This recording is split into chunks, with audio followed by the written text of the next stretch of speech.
Hello, everyone, and welcome to Mupo and Friends. This is Holly Lombardi, Hollywood, and I am here with your host, Wait, Michelle hold on, Mupo. hold on, hold on, hold on. It says live. Yeah, I know, but it's not. I want to get the echo out. Oh, It's all right. Should we start over? Let's start over. start over. Yeah, when I give you that signal, then just. You didn't give me the signal, so I figured.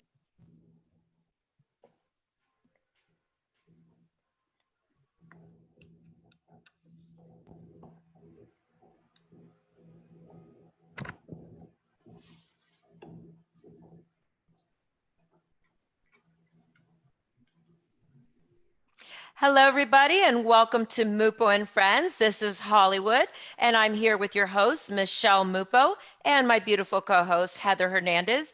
Today, we have a very special guest. She comes from a background in acting, producing, and directing, and from that to a keynote speaker, author, financial strategist, investor, and serial entrepreneur. She advocates for women's literacy in finance, and I would love for you to welcome her all the way from Idaho, Miss Susie Fabrocini. Welcome, Susie. Welcome, Hi, welcome, thank you welcome. so much.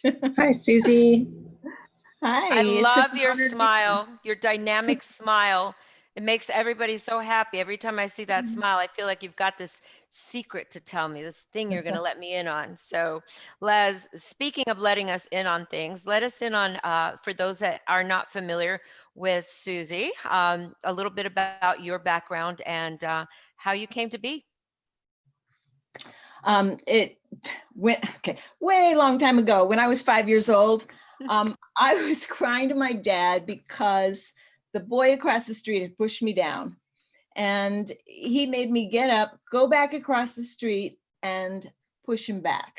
And I was like, "What? I can't do that." And he said, "Why not?" "Because he's bigger and stronger than me." No, you get back up and you go over there, because if anybody ever pushes you or knocks you down, you have to go and push them back. And if anybody hurts your brother or sister, you have to stand up for them too. So I got up, I went across the street, I saw Eric Shaletsky. I went over and I pushed him and I ran home, and nothing happened. I didn't die. And that was a defining moment for me, because it taught me, number one, that if somebody knocks me down, or if life knocks me down, I need to get back up and push back. And number two, I need to stand up for other people as well. So fast forward to October of 1998, I was leaving my husband and taking my 2 little girls with me, leaving my job and buying a house. And nobody told me that you can't change jobs when you're in escrow. Fortunately, my realtor was able to save that. But then also, I had borrowed against my 401k at the job I was leaving to make the down payment on the house I was buying. Nobody had told me that I was going to have to pay back that loan in 60 days from having left that job. So the new job said, "Don't worry, we're going to advance you your salary so you can pay that loan." Great, except that the new job was a TV series. So I had a very short window of time that they were taking back, taking back that loan from them now. And so my paychecks weren't enough money to cover my mortgage and the household bills. So I was like in deep financial doo-doo. And I had no idea how to get, every time I made a decision, it was the wrong one. And I was going deeper and deeper into financial quicksand.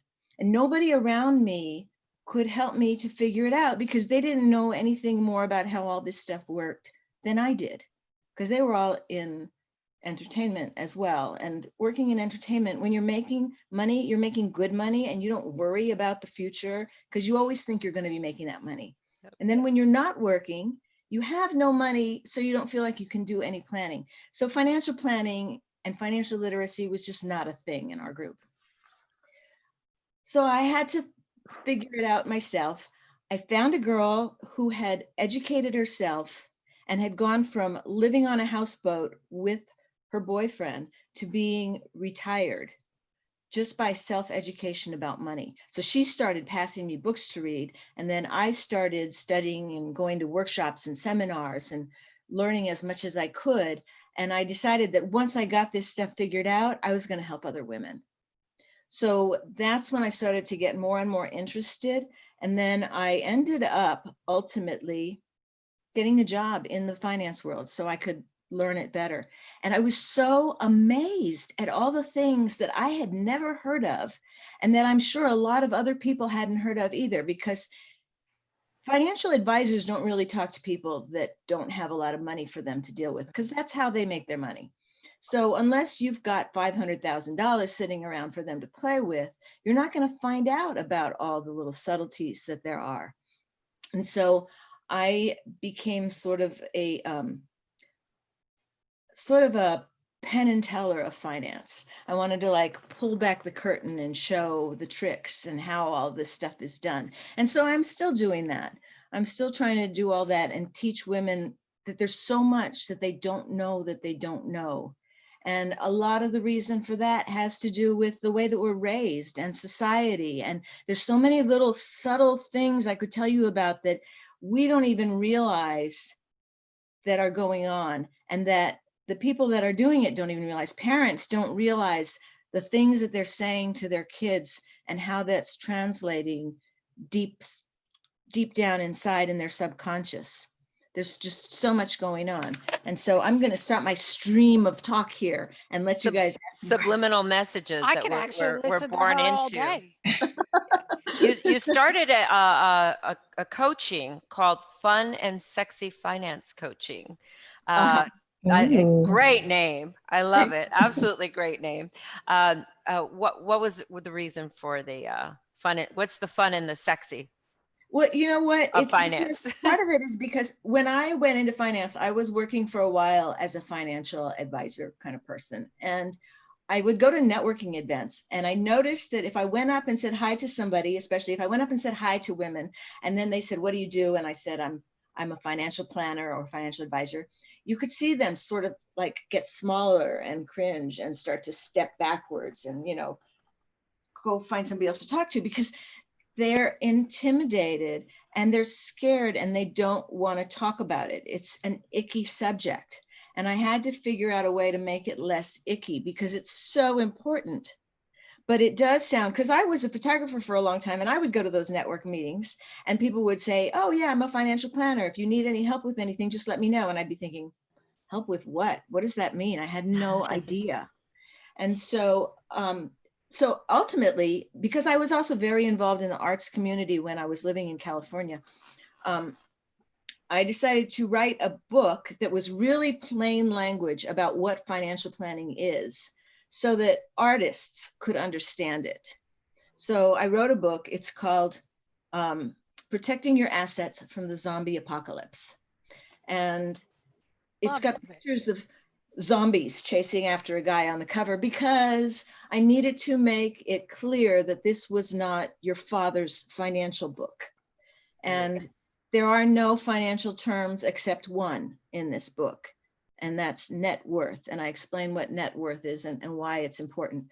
But other than that, I made sure I didn't use financial terms. It's all very plain English so that people can understand just basically what financial planning entails, so they can stop being afraid of it, because it's not a big deal.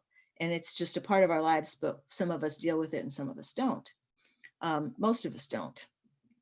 But anyway, so now I have no idea where I was. How do you get somebody, like, for instance, I have somebody doing my financial planning. It's my brother. Mhm. I'm to the point where I know I'm very intelligent, but I don't, it's not like I don't want to learn it or I don't have time. How would I pick you, and why would, like, do you pick me or do I pick you? Like, how does it work with getting clients? Well, it sort of depends on what it is that you want to do or what you want to know. I don't do any wealth management. I believe more in teaching women about their money and the different options that are available to them, because nobody cares about your money as much as you do. And so if you hand it over to somebody else, if they're like your brother, if they're attached to you, they're going to care, but they're still not going to care as much as you do. Yeah, And so it's really important to learn what's involved and also to find the kind of investing that's comfortable for you. Because a lot of people think that there's two choices. There's real estate or there's stock market.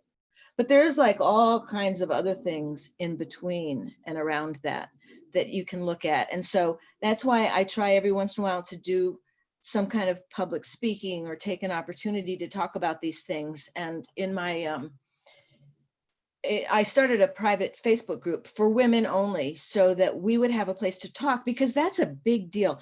Women don't talk about money, and they don't talk about money with their friends. And that's why we don't learn, because if you're only learning from your own mistakes, for one thing, that's a really expensive way to learn. And for another thing, it takes a really long time, and you're not going to learn a whole lot of stuff that way. Whereas like guys will go and they'll be talking over drinks and bragging about what they did with their bonus. And that's how they learn from each other. Women don't do that. We don't brag to each other about what we're doing with our money. At least we haven't been. I'd like to change that. But How do you, how do you work with your clients and getting them to trust you and building those relationships so they are comfortable coming to you with their questions?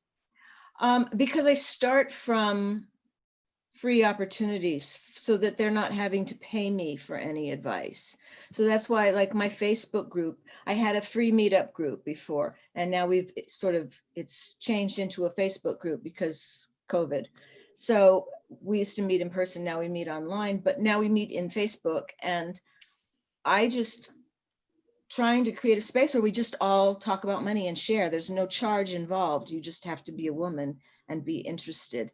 And so it's a place for a free exchange of ideas and talking about it. And I'm also going to do a free 7-day money club where we'll just every day talk about a different aspect for 7 days. And then if somebody wants to work more directly with me, then they can sign up to work directly with me, but it's going to be based on what they want to learn or what they want to know or what they want to accomplish, which is my favorite thing. I like measurable results so that they can check off the boxes and say, okay, I want to have my net worth grow to such and such by such and such a time, or I want to change my credit score. I want to improve my credit score in 6 months. Okay, we can work on that. Or I want to get rid of my debt by a certain length of time. You can get rid of all your debt in 9 years, whatever your debt is. We definitely have to talk.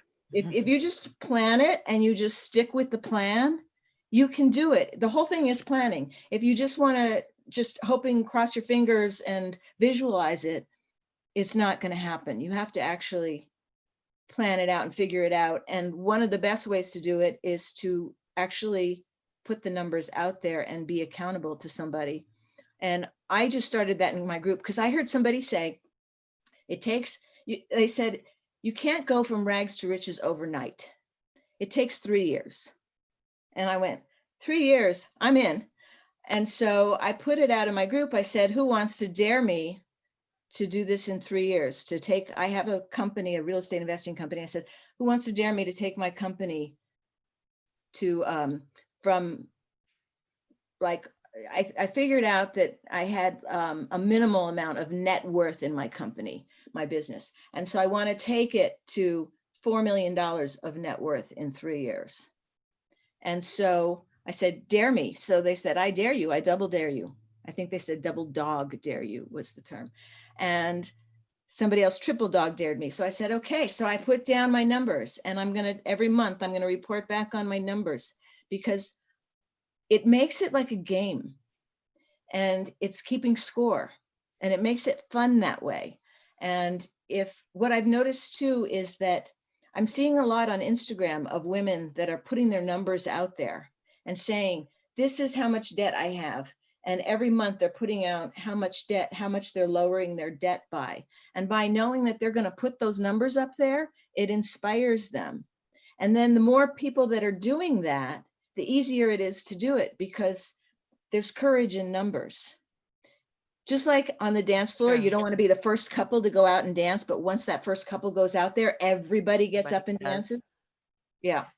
What are some key elements that you teach women open up about finances, to begin wrapping their head around what to do, like some basic steps that a woman can take to be introduced to the world of finance and getting comfortable with it?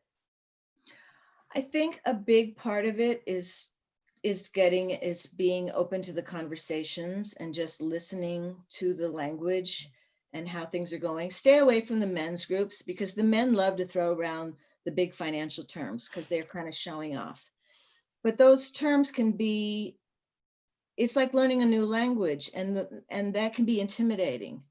So if you're in a group where the women will speak in normal English, it makes it easier. And then you can slowly start to learn the terms, so that when you walk into that room with all the guys in it, you can start to talk and you sound like you know what you're talking about. And here's the thing, women do know what they're talking about. Once they open their mouths, they don't open their mouths unless they know what they're talking about. The guys are all faking it. But women are better investors than men are. True. It's absolutely true. Women are better, period. If somebody We're comes just to you, smarter. We're just, no, but seriously, we're smarter. We're a lot cooler. We're more we're the neck talented. that moves the head. Look at Cleopatra. Come on. Well, also, and all the countries that did best with the COVID situation were all the countries that were run by women. Yep. Interesting. And also, did you know that in California, there's a rule that big corporations have to have a woman on their board of directors now? Because, well, it's kind of like a seatbelt law. You have to, like, nobody wanted it, but it makes everybody safer, because having the companies that have a woman on their board of directors do better than the other companies. And even that guy on Shark Tank, Kevin O'Leary, when they asked him what was the common thing with the companies that did the best that you invested in, and he thought about it for a minute, and he said, you know what? They were all women companies. They were run by women or started by women. Amen. And we have a Wow. women-run company. How many women do do. we have, and how many men do we have? We have maybe two We men. only have one. No, two. one man. I told Reggie he was a part of us. Oh, Yeah. okay. Yeah, no, but yeah, all women, and we're coming up with these great ideas. We started the business not even a month ago, and we've come a long way. It's just now we're going to need you to come in and probably guide us. You definitely need to guide us, because we're women. What would you say if a client comes to you and they want to have you help them with their finances, and they've never invested before, and it's something they want to do, they hear a lot about it and they feel like, oh, this sounds really interesting, but I wouldn't know what to do by myself. How do you start with them? How do you I start always them start off? with cash flow management.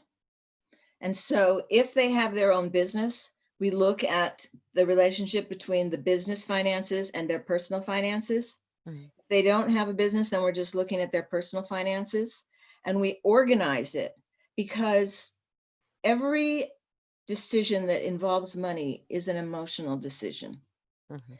And if you can automate things so that you're not making so many of those decisions, it will save you stress and time, not having to make all those little decisions every time. So you automate how much money goes into your we categorize things. So we have an automated transfers from your bank to various, I usually have people have at least one credit union account where they can have like a checking account and several savings accounts. And we use a credit union that has no fees and no minimums, and Oh, wow. transfers Why several savings? because we want to divide it up. Because here's the thing, when it comes to money that we spend on ourselves, Right. some women are spenders and they spend more than they should, and some women are savers and they spend less than they should on themselves. And so we want to say, okay, 10% of every paycheck is your play money, and that's the money that you spend on yourself. And we have a separate account for that, because a lot of people, a lot of my people, artist types, are visual. And so they're not going to be able to look at their checking account and know how much money is there for them to play with.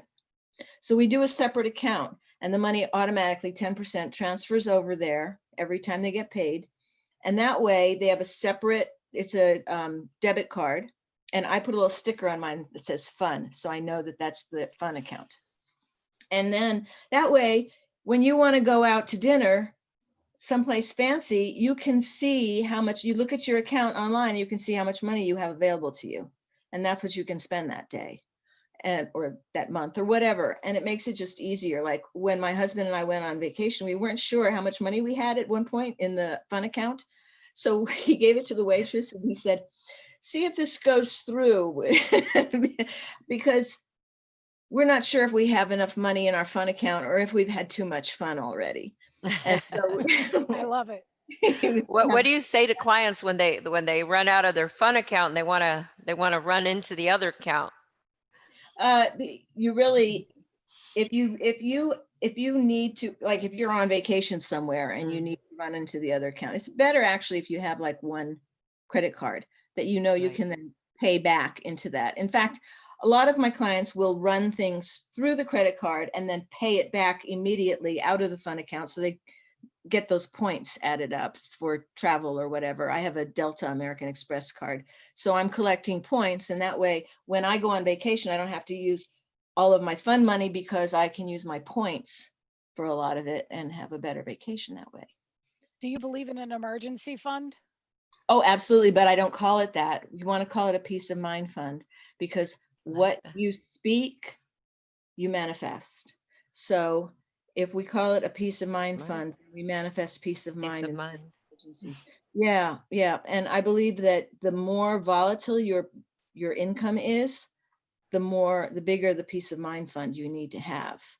So generally 6 months worth of expenses is the recommendation, but that's hard if you're starting from zero. So you make your goals a little bit shorter, like $1,000 first, and then kind of grow it from there. And so I put aside I recommend a short-term savings, a long-term savings. The short-term savings starts out being the peace of mind fund until the peace of mind fund is fully funded, and then it becomes the short-term savings. And then the long-term savings is the one that you use for investments. And then usually the main first thing I recommend is that you get a Roth IRA, and it can be a self-directed Roth IRA, which you can then you can either invest in the stock market with it, or you can invest in real estate with a self-directed. You can invest in you can invest in ATM machines. You can invest, I think you can also invest in gold. I have a couple of people who set those things up and help people with those, with the self-directed Roth IRAs, because then you always want to think about when you take the money out. If you have a traditional IRA and you have $100,000 in there, you really only have $60,000 because $40,000 of that is going to go to taxes. Taxes, yep. But if you have a Roth IRA with $100,000 in it, you actually have $100,000. And that can be a big difference when as the numbers get bigger. So the regular IRA gets taxed. The Roth IRA doesn't get taxed because they already took the taxes out, more or less. beginning. Yes. Right. Now, After tax. that's very interesting. So if I just say I had $5,000 and that's all I had, or maybe say 200, let's do $200. What would you tell someone to do if they want to use that whole $200 to invest, or the $5,000, whatever the number be? I would say start out by opening an account on TD Ameritrade.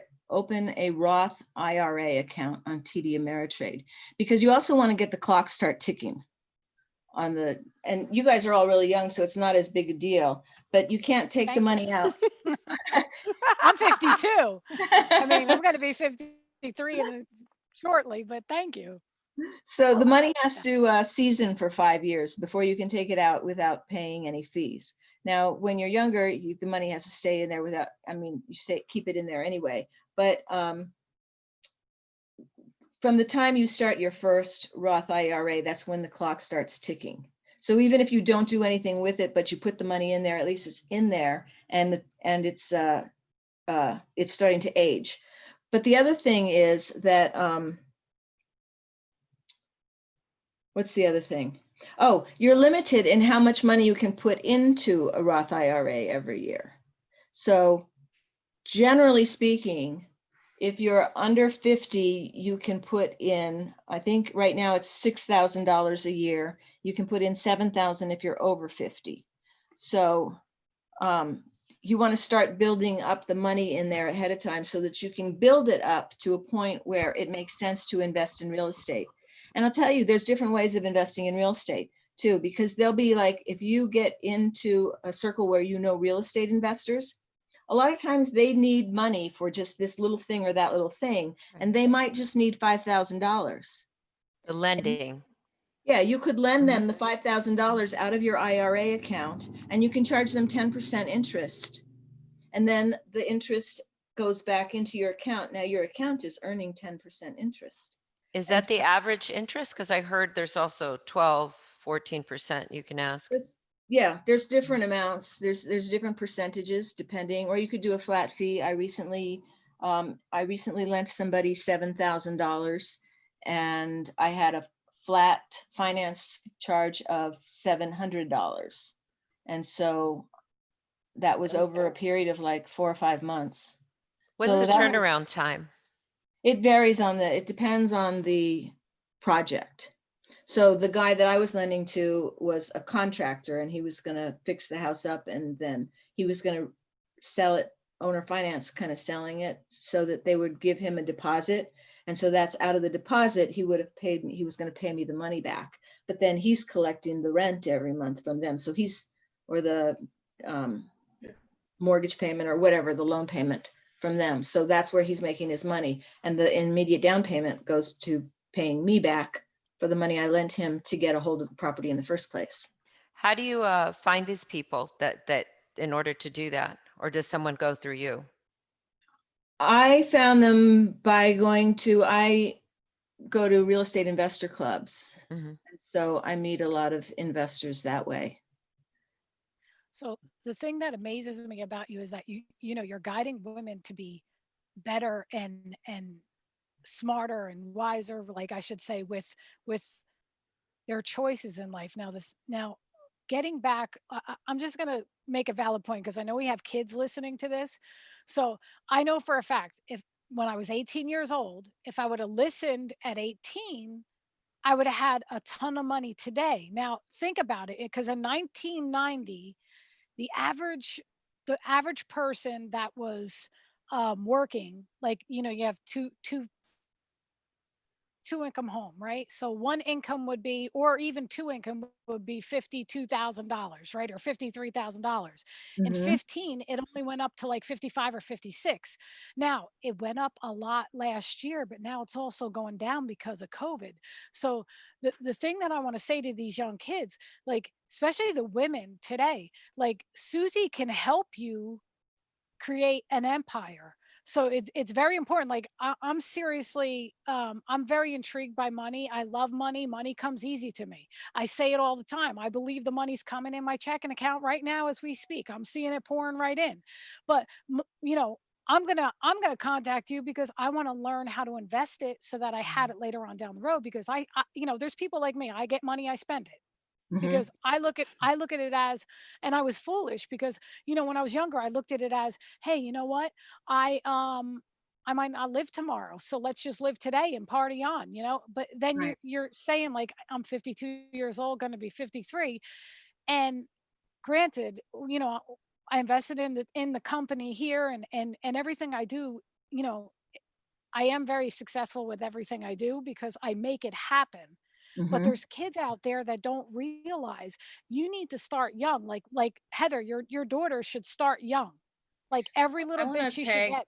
I want to tag off on that a little bit because I was a teen mother, and everybody knows Carolyn Flower. So I'm writing a book now that's hopefully going to help younger women and teen moms, even young single moms, know what to do with their money. I feel like had I known so many other things back then, we would be in a much better spot than where we are now. Mhm. And I don't want it to be, a poo-poo on you. You don't know what you're doing. It's, hey, guess what? You can invest in a life insurance policy, and your kid can be a millionaire by the time they're 32. Mhm. Things that women just don't know. So I applaud you for what you're doing, and it's really exciting. I want to learn more about you, definitely. Me too. Thanks. Oh yeah, the life insurance thing. it's so interesting because the people in the United States, if you suggest to them that they buy life insurance for their children, most of them will go, oh, that's morbid, no way. But then I'm actually licensed to sell life insurance. And so that's what I used to do. And I worked in an office in an area of California called Arcadia, which was mostly Korean and Chinese. And I was in that office and I was asking the other women, I said, who do you use to do your medical exams? Because you have to do a medical exam when you're getting a certain amount of life insurance. And they said, oh, we don't need them. You don't need them for kids. And I said, no, but for the adults. And they're like, for the adults already have insurance. We're selling it to the kids because the Asians were buying it for their kids because their parents bought for them when they were kids, which is the smartest thing, because when you're a kid, your life insurance is really cheap. And so you buy it at that time and you can pay $100 a month for a policy that if you wait until you're 35 to buy it, it's going to cost you $1,000 a month. And once you buy that insurance, the price is locked in for the rest of your life and it builds in value. And so a lot of people don't understand that because they only hear people like Susie Orman talking about getting term insurance and I not was just going to say that, whole or Yeah. term, which one Yeah. do you recommend?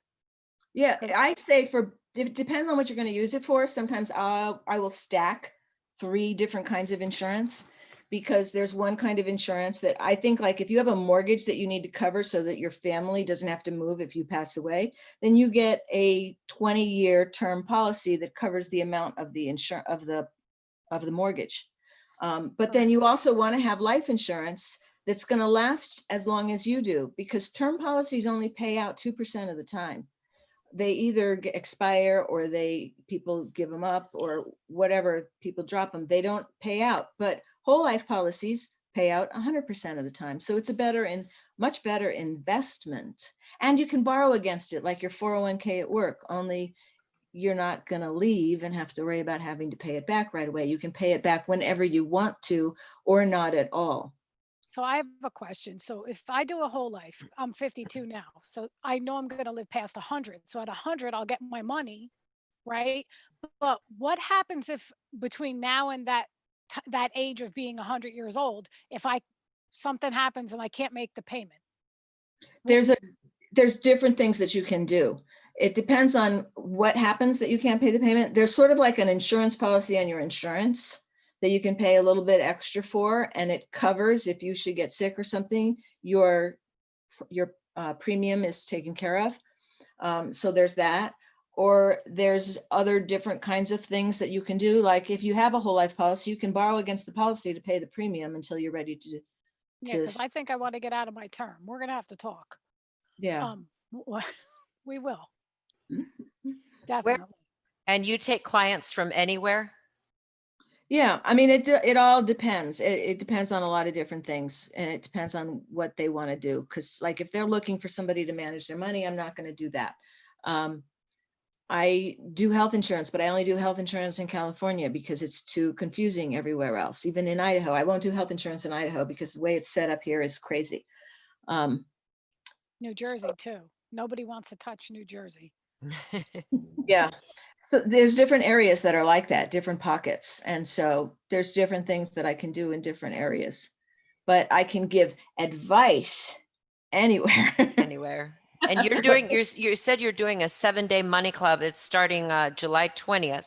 Yes. I believe, is that correct? And Yeah. you're doing it live on Facebook. Right. And then you're also doing in the mornings, and you're doing in the evenings a Q&A. So if you want to join this, I highly recommend it. Go to Facebook. What is on Facebook, Susie? On Facebook, if you search in the groups, if you search She Talks Money, that's how you'll find it. The group is called Women and Girls Talking About Money. It's a long name to put into a search. So She Talks Money. I'm in the group. And is this for all ages? Can someone like Heather's daughter be a part of it? Oh, of course. Yeah. She's My 14. daughter's in it. I don't know how much she looks at it, but but she's in it. And I try to make it fun. It's going to be great. The first day of the 7 days, I'm going to talk generally about this principles of finance that you need to know about. And then we'll go into some more different kind of niche down areas. But a part of the reason for that is so that people can get a feel for what it is they want to know more about after they get a whole overview. So this is a great starter for people that are starting out that want to get involved and learn And even for more. people that know more, because nobody knows all of it. Because for one thing, it's always changing. It's kind of like Photoshop. A lot of people know a lot about different areas of it, but nobody knows all of it. And that's why I also like that I have lots of different women in it. Once we hit 100, I'm going to start doing interviews within the group with the women in the group, because there's a lot of women in the group that have different areas of specialty that they can share. And that's the point. Maybe we could platform that on our TV channel. That's great. Well, that would be cool. Get you more people. That would be great. And when it comes to stocks, I know a lot of people are weary about stocks.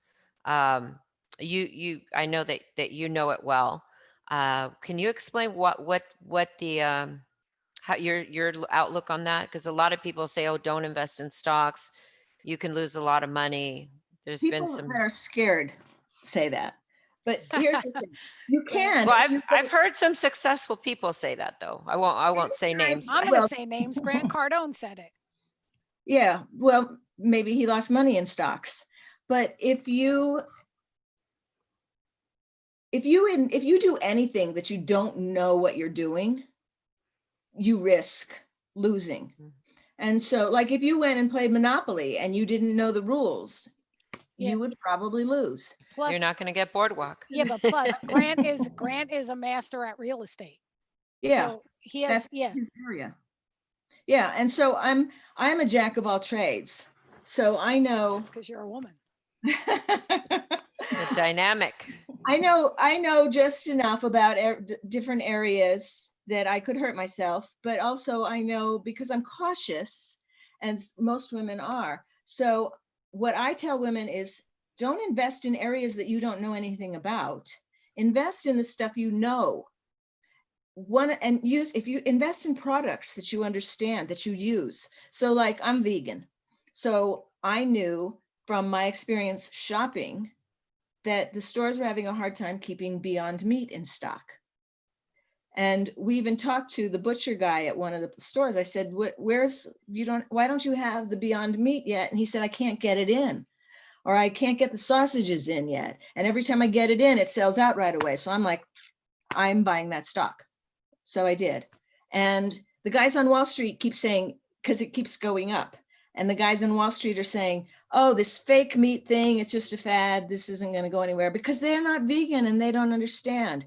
But I understand why the vegans were all waiting for this Beyond Meat to hit Carl's Jr. And it was like, yay, we can get fast food now. So good for us. But I get it.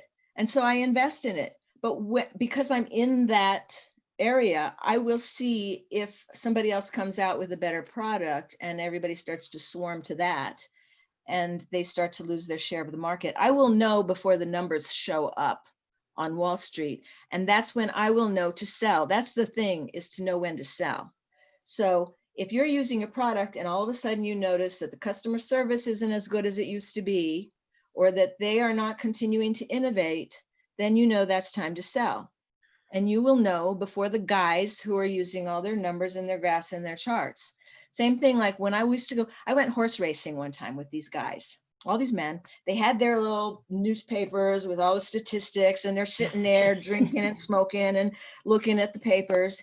And I'm looking at how much do the jockeys weigh and what color are they wearing?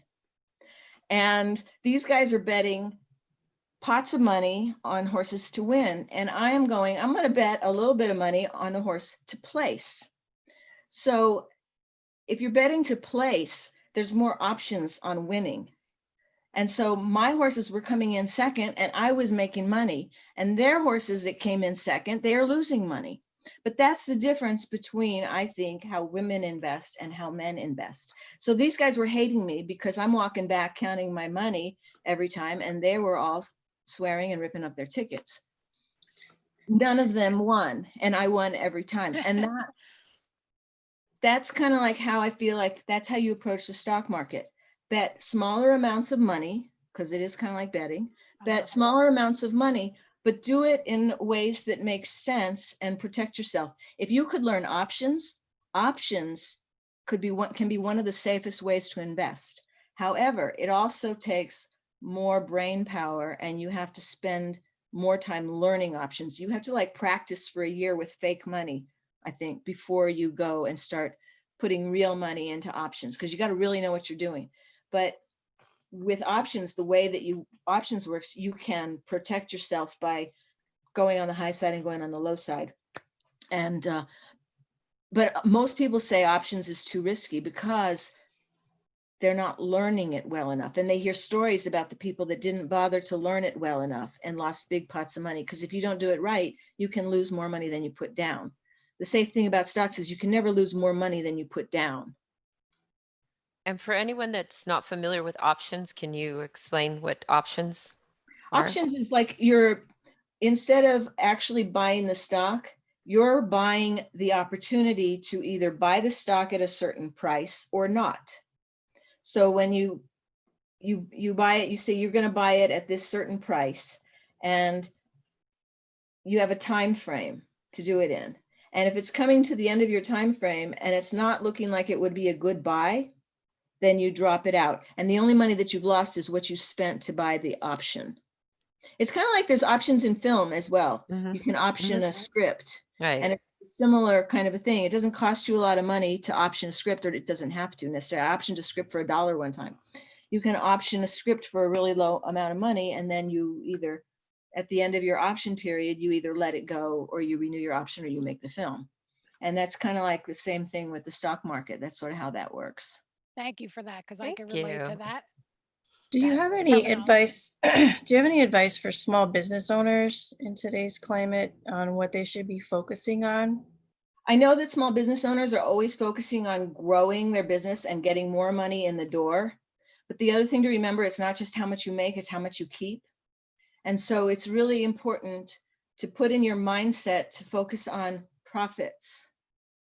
And so when a lot of people, they have their business and it's not making a whole lot of money, so they keep it all in the same account with their personal money. And that's really bad thing. It's psychologically, it's a bad thing. And for your IRS deductions, it's a bad thing. You should keep them separate, and then you should pay yourself. And even if you can only pay yourself $25 a week, make that automatic transfer going across every time to get it into your head that that's separate, and that the money that's left after you pay yourself is the money that you have to work with. And start doing that. And then also start to set up a separate account for taxes as well, so that you always have your money for your taxes. But it's so important that you pay attention to the profit side of it, because really that's what a business is about. And that's a part that the men automatically are better at, I think, in general, than the women in general. But that's not something that, I mean, we can change that. We can make that shift, and be aware of the profit. Have a separate, profits is not the same as your pay. The profits is a separate account. And so at the end of every month, you want to be able to put some money into profits, because ultimately, if you're going to sell your business, they're going to want to see the profits. Right. So you need to have a way to be paying attention to how much profits you're making. And it's not the money that's left at the end. It's the money that you decide at the beginning of the month that you need to have go into be the profits. And it kind of changes, obviously, as you start out. You can't be real strict with your rules at the very beginning, but that's the direction that you want to go in as soon as you can start to do that, as soon as you can, even if it's just, $5 at the end of the month or something like That's that. great advice. Thank you. You're welcome. How much contact do you actually have with your clients once you take them on? Do you talk to them once a week, once a month, once, It all quarterly? depends on I let the clients structure it with me. I don't have one size fits all. So it always depends on their goals, and people know what their needs are, whether they need somebody to talk to them and keep them accountable every week, or if once a month is going to do it for them. And so then the cost wise is, it depends on all of that stuff, so that also I can work with, if somebody has less money or more money, or they want to move slower or they want to move faster, whatever it is, we can tailor it. That's what what- I was going to ask, if you have different packages for different levels of income or Yeah. resource. What do you think are some underutilized resources, financial resources that people do not look at? I think probably one of the biggest is, well, life insurance is one of the biggest, because the average person doesn't know what life insurance can do. The really wealthy people are informed about life insurance because if you're making a certain amount of money, you no longer can open a Roth IRA, or not the usual way anyway. There's always back doors. But the Roth IRA contributions are capped. And once you're over that, then you start to look at other things. And life insurance is one of those things where you can use life insurance as your own bank. And Right, you can draw against it and then repay it Right. later. Right, that's how Disneyland got built, because You can also add more, can't you? Yeah, you have to set it up that way in the beginning. Mm. You have to set it up as an account that you can over, what do they call it? You can overfund. Yeah, Right, yeah, right. yeah. But is there a tax if you No. overfund the account? Is there a tax penalty? No. Well, no, there has to be a certain ratio. And so your insurance person should be keeping an eye on that with you, because if your ratios go out of balance, so that it's not like, then it becomes not life insurance, it becomes an actual investment tool. And then you lose all your tax benefits of it being life insurance, because life insurance is not taxable, the proceeds from life insurance. So as long as you're borrowing against it, borrowing money from anywhere is not taxable. Mhm. So if you're borrowing the money against it, you're not having to pay taxes on it. But if you close out the policy and just withdraw all the cash value, now it's taxable. Now you've made it a taxable event. So you want to make sure you borrow against it. Then when you pass away, they just take whatever you still owed out of the benefit, out of the death benefit. And then the rest goes to whoever your beneficiaries are. Have you thought about helping, being that your background was in entertainment, helping people in the entertainment industry doing what you're doing? You know, having that entertainment background just gave me kind of a different perspective on finance. It was more of, rather than trying to help the people in the entertainment, because I did that for a while, but it's still like having to push and prod, which I don't do that. I'm one of those people, I hate to nag, I hate to push and prod, I don't like to be salesy. I want people to come to me and ask for help, and then I'll help them. But the other thing is that the reason that this is my own opinion, the reason that people don't understand about money is because it's not on television. We learn how to do life from movies and TV. And movies and TV does not talk about money.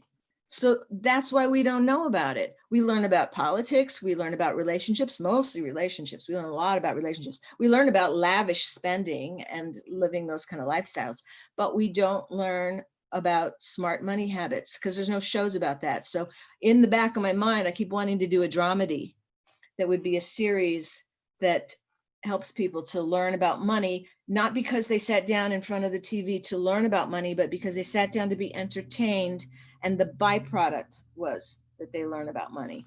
That's sort of like my secret fantasy of what I would like to do if I were positioned to do that. You have the platform with Mupo Entertainment. Yeah, and I'm I say obsessed let's with do gold. it. It's a great idea. I think that, yeah. Absolutely, and I'm totally obsessed with gold because gold holds its value. So I definitely want to invest in that. We're definitely going to have to talk. Quality television. We definitely, that would be a great idea, something to have for people to learn from, something more entertaining yet educational at the same time. Yeah. Susie, I have it's something in my mind, so we'll well, it's been great having you. You are such a wealth of information. You make it so easy and I was saying to Heather, I attended one of your groups that you had, and you just make it seem so easy and relaxed and fun. It is fun. Thank you. And when you know money, it is sexy, because when you do that, you get knowledge is confidence, and confidence, when you take action on that, then you Mhm. develop confidence. When you have confidence, that's power. Oh, yeah. And it's so much And more and you fun. can do anything. And that's part of me building a community of women around me, that we can all talk about this stuff and be smart and be funny and be fun, because it's like I didn't have that just in my life, so I'm creating it, because that's who I want to hang out with. So who is Susie when she's not doing the business stuff? Oh my God, she's a loner. It was like when all this stuff went into effect with the shutdown, lockdowns, it was like my life hasn't changed. Mine either. But I saw you dancing yesterday. Oh yeah, because How was- I just, that's kind of my release. And it's funny because we were recently, my husband and I, we watch TV just before we fall asleep at night. And we've been watching Grey's Anatomy because, of course, we never see anything right when it's popular. We're watching from the beginning, the old episodes. And the women would get together when they're having a stressful day. They would get together and they would dance it out in the living room. And I thought, that's such a great idea. It looks like so much I fun. loved it. I love it. Well, you're going to be doing the 7-day money club. So don't forget, folks, to join the 7-day money club on July 20th. I believe you have there is a Facebook post up now, so you can register. And I want to bring you back. We definitely want to do more things with you. You are I want amazing. you a part of our company. Are you Yes. kidding me? Yes. And if you have daughters out there, anybody watching, remember, the younger you start, the better. I really wish that I had had this kind of education when I was me Absolutely. younger, at least 18, or, and the acting thing, I can completely relate. Yeah, it's same. We never, you're either making it or you're not worrying about it, because you're not. This is so true. But you don't have to stay in that mindset. That's the key thing with Susie. Really has set the bar for women to be able to have the literacy to go from not knowing about finance, not knowing what to do, obviously have few hard lessons, and then really raising the bar to be where she's at right now. And I'm just so just honored to have you here. And this is an important conversation that women need to have. Women need to have their own money clubs, their own discussions, sit down and smoke their own cigars and talk about business. But what your book is, where can people find your book? On Amazon, but they should look it up by my name, because if they look up it by the title, all these zombie books will come up. So if they just type in Susie Fabrocini, the book will. Fabrocini. Is it on Susie. audio at all too?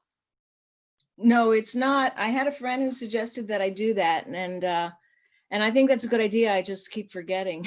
You could use Holly's voice, definitely. She does that. Oh, yes. And her voice is very relaxing with her affirmations she does. But no, I don't know if you're aware of this. You know how they say for every minute, somebody will listen 13 seconds per minute, right? So you know, I'm more of an audio person. I'll read the book, but I think I'll have to read it like 7 or 8 times in order to get the effect of what an actual male species would get it reading it one time.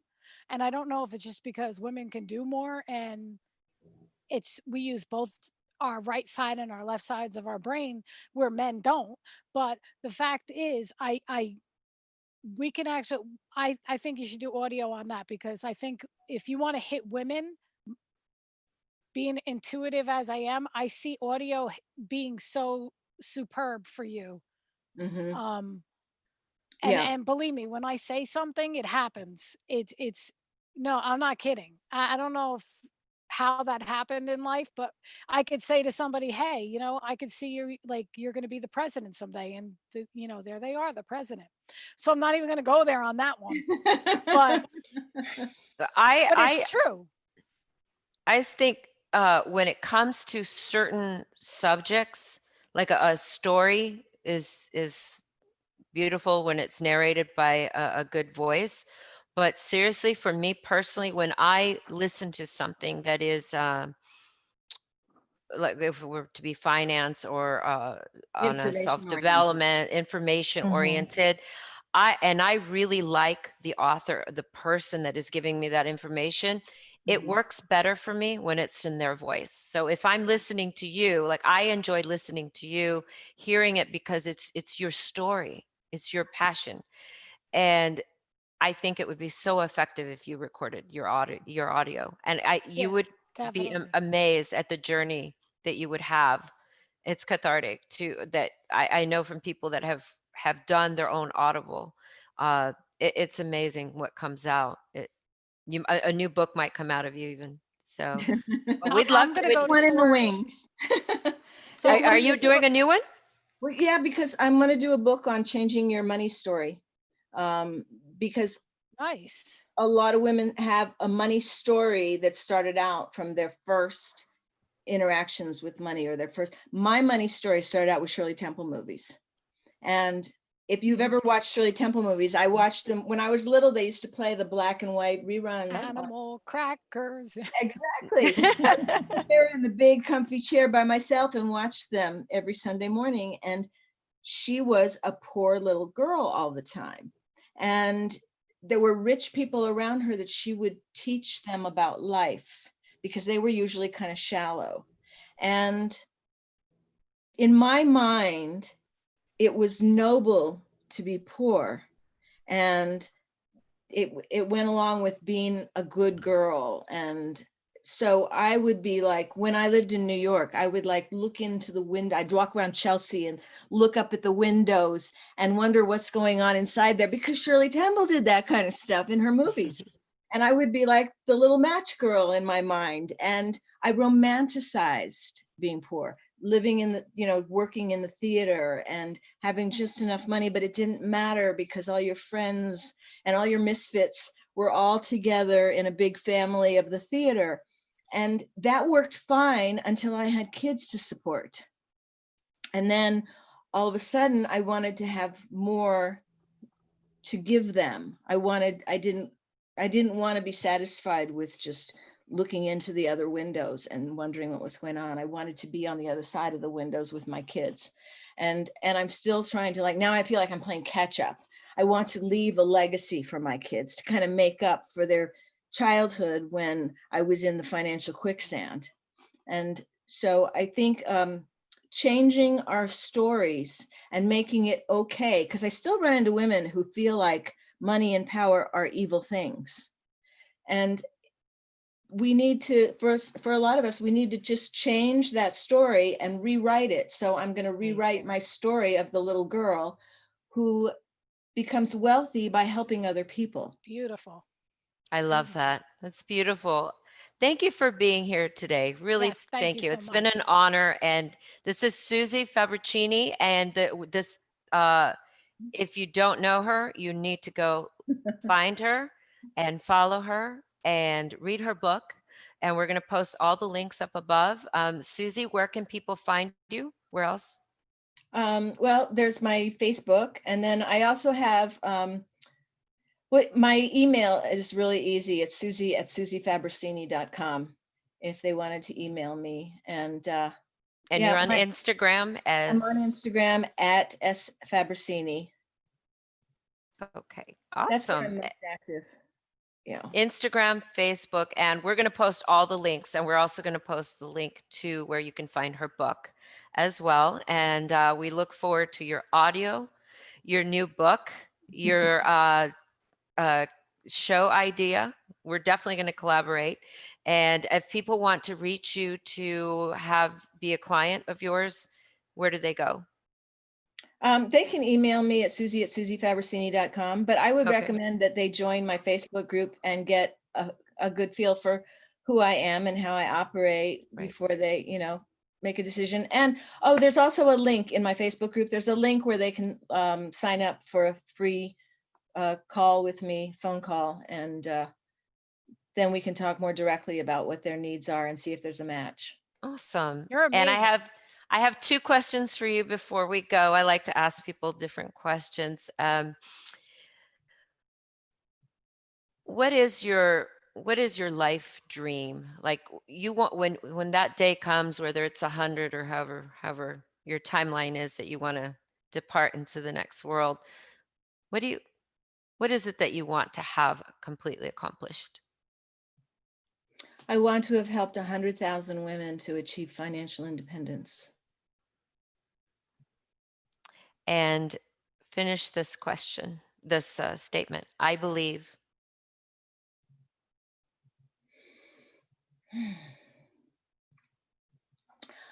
I believe there is a lot of good in people everywhere, but that there's a lot of stress and fear and anger that's making it harder to see that right now.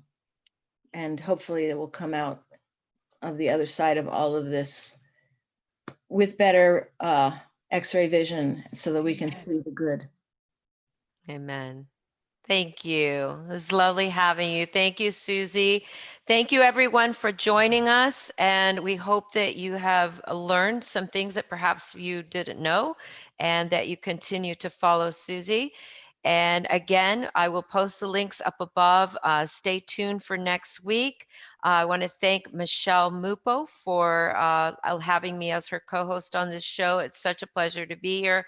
And thank you to my beautiful co-host, Heather Hernandez, aka HR Girl. And thank you so much, Susie. And until next time, this is Hollywood with Mupo and Friends, and we are over and out.